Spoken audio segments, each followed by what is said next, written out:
السلام علیکم ورحمۃ اللہ۔ ایک سوال پوچھا جاتا ہے، کیا گواہوں کے بغیر نکاح منعقد ہو جاتا ہے کہ نہیں ہوتا ہے؟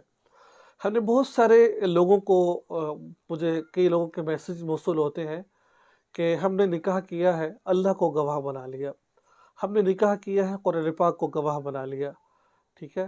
یا پھر نکاح ایسا کرتے ہیں کہ جس کی شریعت میں اجازت نہیں ہے۔ تو کیا گواہوں کے بغیر نکاح ہو جاتا ہے کہ نہیں ہوتا ہے؟ دیکھیں، نکاح کے لیے شرط یہ ہے کہ دو گواہ ہوں، ٹھیک ہے نا؟ عاقل بالغ دو گواہ ہوں، ٹھیک ہے؟ اور یا پھر دونوں مرد ہوں، یا پھر ایک مرد ہو یا دو عورتیں ہوں۔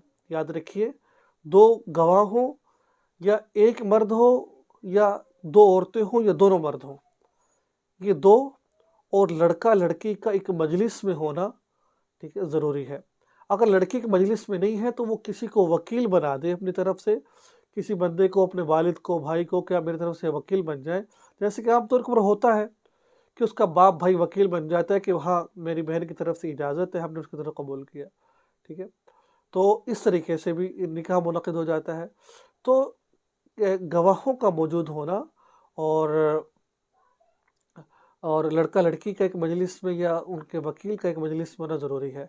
خدا کے لیے اللہ کو گواہ بنا کر، اللہ تو دیکھ رہے ہیں سب کو، اللہ کا سب کو پتہ ہے، ایسا نکاح منعقد نہیں ہوتا۔ آپ نے اللہ کو گواہ بنا لیا ہے، لوگوں کو گواہ بنا لیا ہے،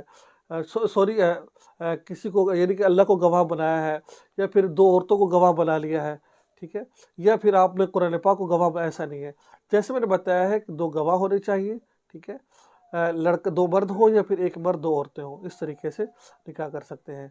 اور ایسے یہ نکاح کے لیے شرط ہے، اور حق مہر ہونا چاہیے وہ، تو یہ نکاح کی شرط ہے۔ تو اللہ کو گواہ بنا کے نکاح، آپ کا نکاح منعقد نہیں ہو سکتا، ٹھیک ہے؟ السلام علیکم۔